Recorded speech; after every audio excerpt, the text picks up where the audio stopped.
안녕하세요, 롱민입니다. 오늘 제가 이 주제로 영상을 만든 건 특별한 이유가 있습니다. 간헐적 단식이나 다이어트 관련해서 여성분들한테 답변을 드리다 보면 선뜻 댓글을 남기기가 좀 조심스러울 때가 있어요.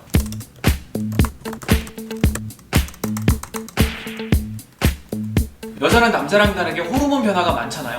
일단 월경이라는 게 있고 꼭 생리주간이 아니어도 호르몬 변화에 민감해서 컨디션이 갑자기 안 좋아지기도 하시죠. 이게 전제가 돼야 하는데 매번 댓글로 말씀드리기가 애매했어요.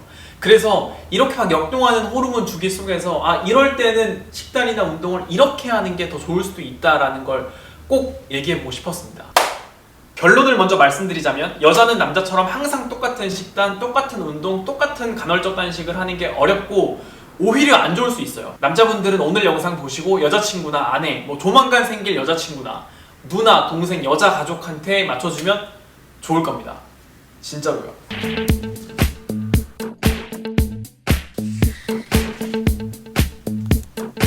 이 생리 주기는 사람마다 조금 다를 수 있겠지만 28일로 해보겠습니다. 그리고 하나의 긴 주기는 신체, 감정 변화에 따라 2파트 아니면 4파트로 나눌 수 있어요. 생리 시작 2주 후에 난자가 나오는 배란이 일어나죠. 이 배란일을 기준으로 전반부, 배란을 맞이하는 과정, 후반부, 생리 혹은 임신을 맞이하는 과정 2파트로 나눠볼 수 있습니다. 4단계로 볼 수도 있어요. 일주일간 생리를 하고 생리 후 일주일, 배란을 시작하면서 일주일, 생리 직전 일주일. 호르몬 종류가 많지만 딱 2가지, 에스트로겐, 프로게스테론 2가지만 기억해도 충분합니다.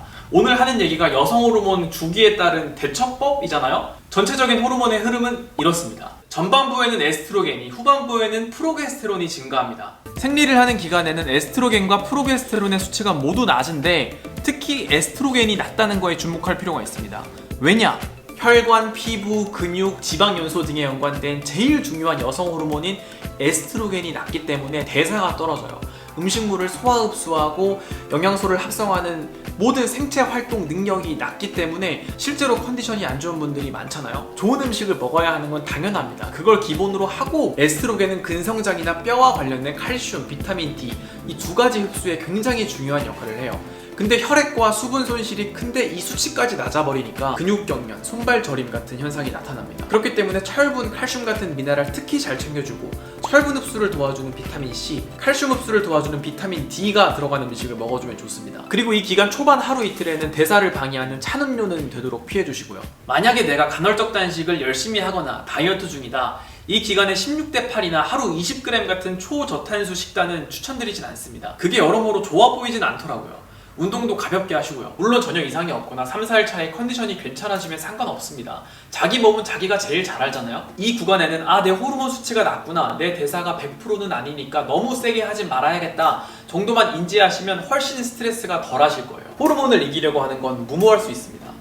생리를 마치고 나면 에스트로겐 수치가 점점 올라가기 시작합니다. 파급력이 큰 호르몬인 만큼 다른 호르몬들에도 영향을 미쳐요. 행복 호르몬으로 알려진 세로토닌 그리고 도파민도 덩달아 증가하죠. 그래서 저번 주랑 다르게 대사도 활발해지고 탄수화물도 더 효율적으로 처리할 수 있습니다. 기분 좋은 날 많고 컨디션 좋고 고강도 운동도 잘 될 거고 근성장, 근회복도 좋으실 거예요. 다이어트 하기에도 좋습니다. 평소에 간헐적 단식에 익숙하신 분들이라면 16대4, 20대4를 하셔도 큰 지장은 없을 겁니다. 이런 대부분의 좋은 현상들이 에스트로겐이 정상화되었기 때문이에요.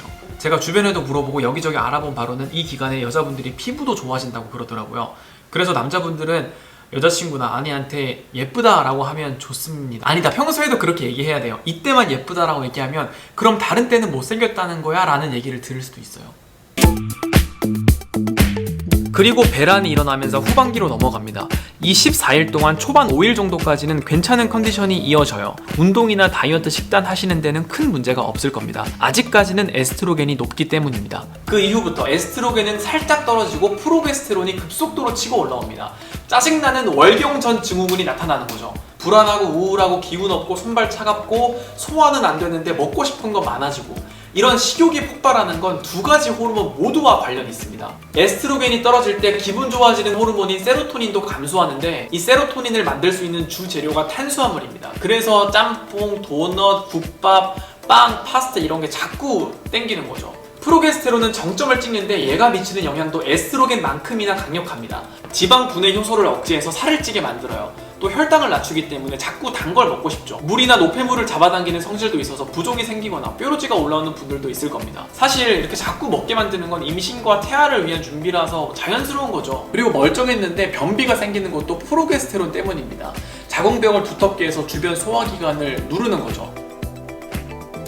어쨌든 에스트로겐 감소, 프로게스테론 증가 이런 거대한 호르몬 변화를 생각해보면 빡센 다이어트나 고강도 운동을 하는 건 안 좋습니다. 후반기에는 체온도 상승해서 미열도 있어요. 이래저래 몸이 안 받쳐주는데, 몸이 그렇게 못하겠다는데 어떻게 합니까? 특히 키토 다이어트, 저탄고지, 무탄 식단 하시는 분들은 진짜 조심하셔야 돼요. 몸이 탄수화물을 원하고 있고 안 그래도 힘든 상황에서 스트레스를 계속 더 주면 스트레스 호르몬 코르티솔만 높아집니다. 이쪽인가요? 이쪽인가요? 이쪽 영상에서도 말씀드렸지만 코르티솔이 높아지면 인슐린도 많아지고 인슐린 저항성이 생길 수도 있고 만성피로, 생리불순까지 이어질 수 있어요. 이 시기만큼은 쉬어가는 기간으로 생각해보세요. 아까도 말씀드렸지만 그 누구도 호르몬을 거스를 수는 없습니다. 다이어트를 한다 하더라도 뜻대로 안 될 가능성이 높고 그럼 스트레스만 더 받겠죠. 마음을 한결 비우시고 충분히 먹고 충분히 쉬는 게 본인한테 좋습니다. 그럼에도 먹는 게 문제라면 문제긴 합니다. 맵고 짜고 이런 것보다 깨끗한 거 먹고 설탕 잔뜩 들어간 것보다 대체당 사용한 쿠키나 케이크 좋죠.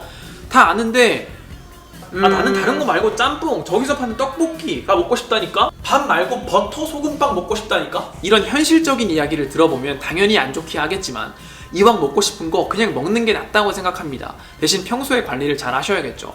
잠깐 이렇게 먹었다고 뭐 건강이나 다이어트에 큰 타격이 있지도 않을 거고 다시 금방 돌아올 겁니다. 그리고 약간 붓고 살찌는 느낌은 아까 말씀드렸던 프로게스테론 때문이지 이 기간이 끝나고 나면 금방 원래 몸무게로 돌아온다고 하더라고요. 여기까지가 이 긴 호르몬 주기 속에서 여성분들이 그때그때 대처할 수 있는 방법이라고 생각합니다. 그리고 이건 어디까지나 평균일 뿐이지 자기 몸에 맞게 잘 적용해 나가시면 좋겠습니다.